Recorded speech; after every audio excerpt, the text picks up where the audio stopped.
Bismillahirrahmanirrahim. Assalamualaikum warahmatullahi wabarakatuh. Pemirsa kaum muslimin dan muslimat yang berbahagia.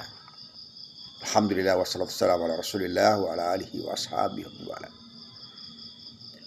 Kehidupan kita di dunia ini tentu saja sifatnya sangat sementara. Ada kehidupan abadi yang harus dibangun sejak dini dan kini. Di sini kita membangun masa depan kita. Karena dunia marhalatul bina. Dunia itu adalah fase pembangunan kehidupan akhirat. Kegagalan kita membangun masa depan atau akhirat kita di dunia ini, maka ujungnya sangat panjang. Ad-dunya mazra'atul akhir. Dunia ini adalah ladang akhirat. Barang siapa yang menjadikan ladangnya ini kosong dari tanaman-tanaman akhirat, maka dia akan tidak memetik apa-apa pada saat dia berada di akhirat tentu saja. Karena man yazra' yahsud, barang siapa yang menanam, dia pula yang akan menuai. Dia pula akan memetik. Kesadaran kita bahwa dunia adalah sementara. Dunia adalah jembatan menuju akhirat. Maka tentu saja kita tidak ingin mematahkan jembatan ini. Kita tetap membangun bangunan akhirat, jembatan akhirat itu. Tapi jangan lupa bahwa jangan sampai kita rajin membangun jembatannya, tapi kita lupa bahwa jembatan itu kita tujukan untuk membangun akhirat atau kita menuju akhirat. Lupa kita bahwa akhirat adalah tujuan akhir, the last destination. Al-hadab an-nihai dari kehidupan dunia ini seringkali menjadikan kita lupa untuk membesarkan visi kita dan memastikan visi kita adalah visi akhirat. Orientasi kita adalah orientasi akhirat. Sebab sana'ishu abadan fiha. Karena kita akan hidup selamanya di akhirat nanti. Maka al-kais, orang yang cerdas itu tentu saja dia tahu mengutamakan dan memprioritaskan yang utama daripada yang biasa. Karena dunia ini sesuatu yang ordinary, sesuatu yang biasa, dia tentu saja menjalaninya dengan cara biasa. Dia akan menikmatinya dengan cara biasa pula.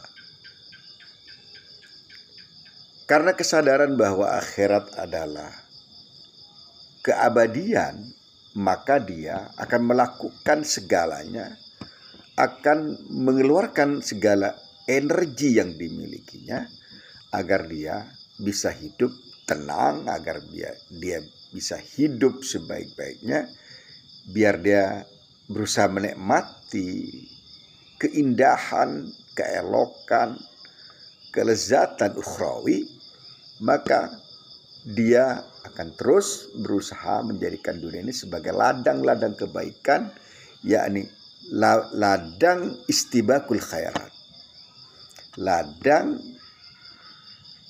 untuk melakukan kompetisi yang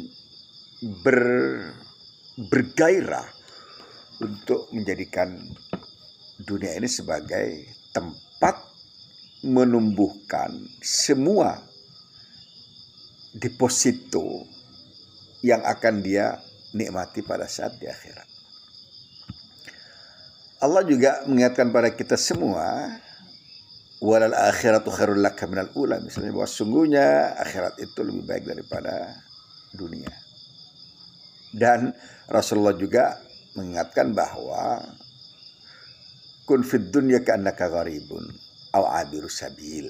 Kata Rasul itu, jadilah kau di dunia ini laksana para fid dunya ka'annaka gharib, orang yang asing yang suatu saat akan kembali ke tempat di mana dia berasal. Dia tidak akan menetap di tempat asing itu. Karena tempat asing ini tidak memberikan kenyamanan, tidak memberikan kedamaian yang sebenarnya. Karena kedamaian di dunia ini sifatnya sangat-sangat sementara, dan dibandingkan dengan kenikmatan akhirat, keabadian ukhrawi, kesejahteraan dan kedamaian ukhrawi itu, tentu saja dunia ini tidak ada bandingannya, tidak bisa dibandingkan dengan akhirat.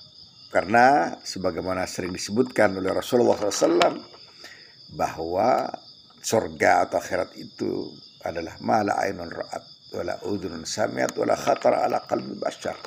Dia tidak pernah dilihat oleh mata kepala kita di dunia ini.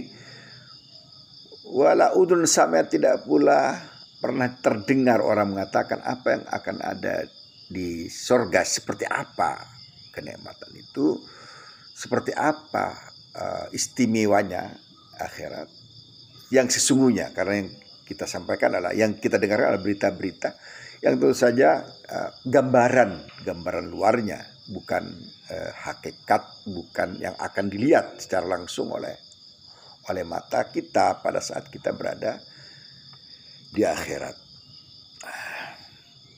Tapi kadang-kadang karena kita ini makhluk multidimensi, ada dimensi ukhrawi dan ada dimensi duniawi, atau sebut pula ada dimensi lahuti dan ada dimensi insani, maka seringkali kita menjadi sangat manusia ya. Bahkan karena overdosis insaninya, maka bergeser menjadi sosok hayawani, menjadi sosok yang tergerus oleh sifat-sifat sibai, sifat-sifat kebuasan, sifat-sifat kebinatangan atau hayawan, yang kita tahu bahwa hayawan itu memang hidupnya untuk dunia, dia tidak punya pertanggungjawaban ukhrawi. Dan apabila manusia telah memiliki cara pandang seperti itu, perburuan terhadap dunia akan menjadikan dia lupa terhadap akhirat. Perburuan terhadap yang sifatnya sementara akan dia dahulukan daripada perburuan terhadap sesuatu yang sifatnya abadi, sifatnya eternal ya. Nah, sikap seperti inilah yang sering kita dapatkan bagi orang-orang yang tidak menyadari hakikat hidupnya, hakikatul hayat. Bahwa al-hayat al-faniyah, hidup di dunia ini adalah hidup yang fana, dan dia akan berakhir di sebuah keabadian.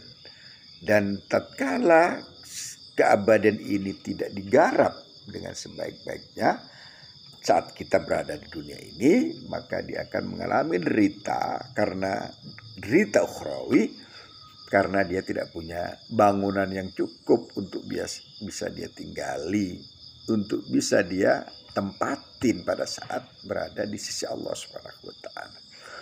Nah, kita lihat dalam kehidupan nyata banyak orang yang terbirit-birit mengejar dunia, tapi dia tidak pernah mengagendakan untuk membangun akhirat dengan sebaik-baiknya. Banyak orang yang merasa rugi tatkala ketinggalan dunia, tapi dia tidak pernah merasa rugi tatkala ketinggalan akhirat. Dia merasa rugi tatkala tidak dapat uang, tapi dia tidak merasa rugi tatkala tidak mendapat ridha Tuhan.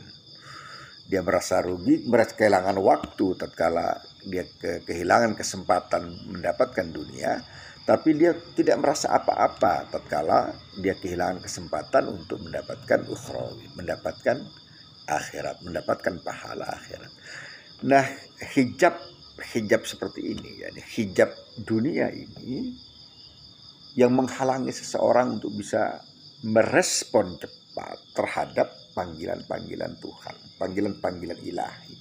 Karena chip ilahiyah yang Allah tanamkan pada dirinya tidak dia aktifkan, sehingga kemudian tidak match dengan apa? Dengan sinyal Tuhan, sinyal Allah Subhanahu wa taala, padahal dia Allah tanamkan dalam dirinya chip yang memungkinkan untuk aktif dan bisa merespon, chip ketuhanan yang bisa merespon dengan sangat-sangat cepat sinyal-sinyal Tuhan yang Allah pendarkan agar dia cepat merespon dan kemudian menemukan sinyal itu. Nah, kematian sinyal-sinyal ilahi atau kematian chip-chip ilahi inilah yang seringkali terjadi karena bukan apa-apa, karena dia tertutup oleh kecintaannya, oleh kecintaan seseorang pada dunianya, sehingga aktivasi chip ukhrawi ini mengalami hambatan, mengalami ketidaklancaran, mengalami sumbatan, dan karenanya kadangkala karena sumbatannya ini cukup mengganggu, maka kadangkala aktif, kadangkala tidak aktif, kadangkala bahkan sama sekali tidak aktif, sehingga dia bisa berani meninggalkan kewajiban-kewajiban ilahi karena dia telah bergeser dari insani yang mutawassit, dari sisi kemanusiaan, manusianya yang berada pada dua sisi, yakni pada sisi yang disebut sisi hayawani yang dia akan bergeser menjadi manusia, atau dia mengaktifkan sisi lahuti, sisi ketuhanan, chip ketuhanan, atau sel yang Allah tanamkan pada dirinya untuk bisa mendekat kepada Sang Maha Kuasa. Tapi tatkala sel ini dipendam, bahkan mungkin dirobohkan atau bisa saja dibunuh dengan sendirinya, akhirnya yang terjadi adalah kematian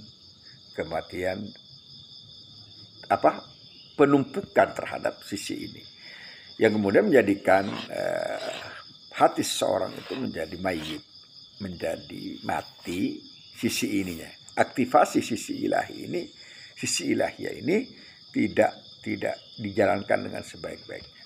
Hasilnya adalah dia menjadi orang yang lupa pada Allah, lupa pada Tuhan, tidak bergairah untuk menghadap Sang Maha Kuasa, bahkan segan untuk menghadap Sang Maha Kuasa, malas menghadap Allah Subhanahu wa taala.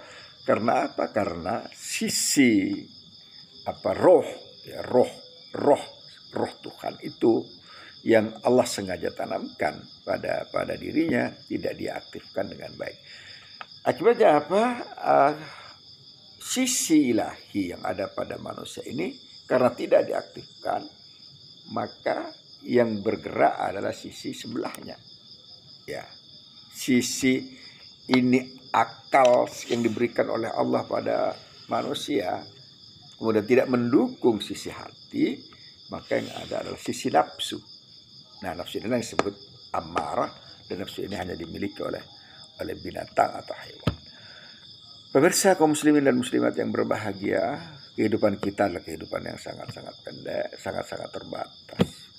Keterbatasan inilah yang kemudian seharusnya mempercepat kita untuk menabung, untuk menanam, untuk bertanam kebajikan, untuk menanam bibit kebajikan itu agar suatu saat kita bisa memetik pada saat kita di akhirat.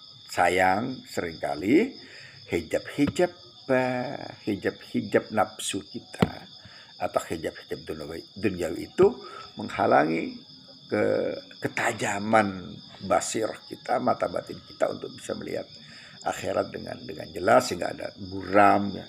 Dikiranya dunia ini adalah dunia yang abadi karena dia telah sehingga dia menjadikan dunia itu sebagai tumpuan dari segalanya. Akhirnya apa? Dia seringkali lelah mengejar dunia, dan mengejar dunia menjadi lelah, walaupun dia bersemangat tapi ujungnya ada kelelahan, dan dia tidak sempat untuk berburu akhirat, sehingga dia tidak malas berburu akhirat. Akhirnya dia menjadi orang-orang yang tidak bergairah untuk mencari akhirat itu. Akibatnya apa? Akibatnya dia semakin jauh dari Allah Subhanahu wa taala, dan semakin jauh dia hilang dari peredaran God spot, ya, edar ketuhanan. Dia masuk ke garis edar yang lain.